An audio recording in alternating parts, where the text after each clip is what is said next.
Να παρευρεθώ στο τιμόμενο κύριο Πατουλίδη.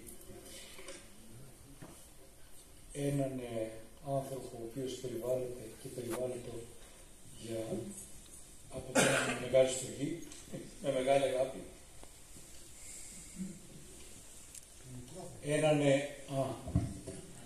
Έναν μεγάλο δάσκαλο, έναν ολοκληρωμένο γιατρό, συγκροτημένο χειρουργό και με την πάροδο των ετών έναν σοφό άνθρωπο, μία συνθετική προσωπικότητα, και θα μου πείτε όλα αυτά τα έχει ο κύριος Πατουλίδης.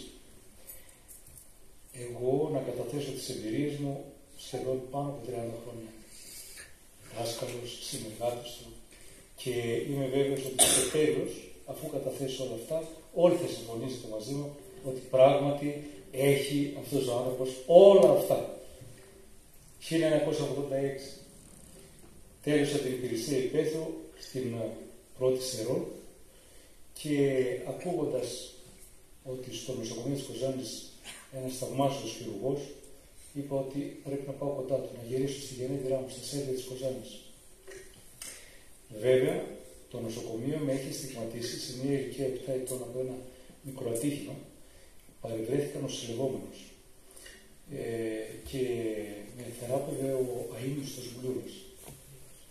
Ένας χειρουργός, μικροκαμωμένος, ο οποίος καλυπτόμενος από την άσχημη ποδιά, κάλυπτε και τα πλήν, αλλά και μερικά συν, αρκετά συν.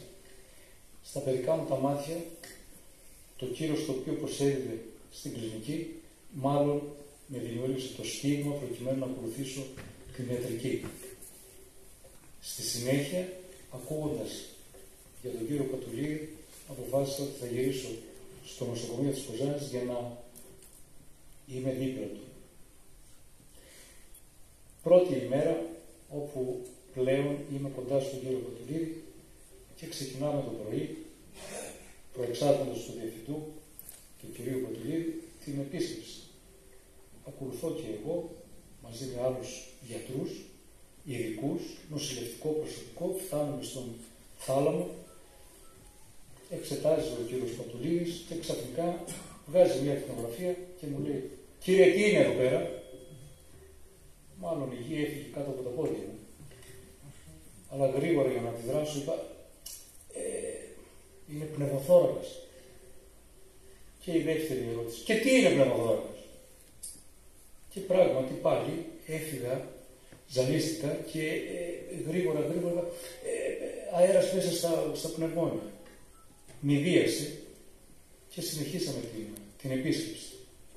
Αντιλήφθηκα ότι κάτι έκανα λάθος. Έπρεπε να πω αέρας όχι στα πνευμόνια, στον υπεζωκοτικό χώρο.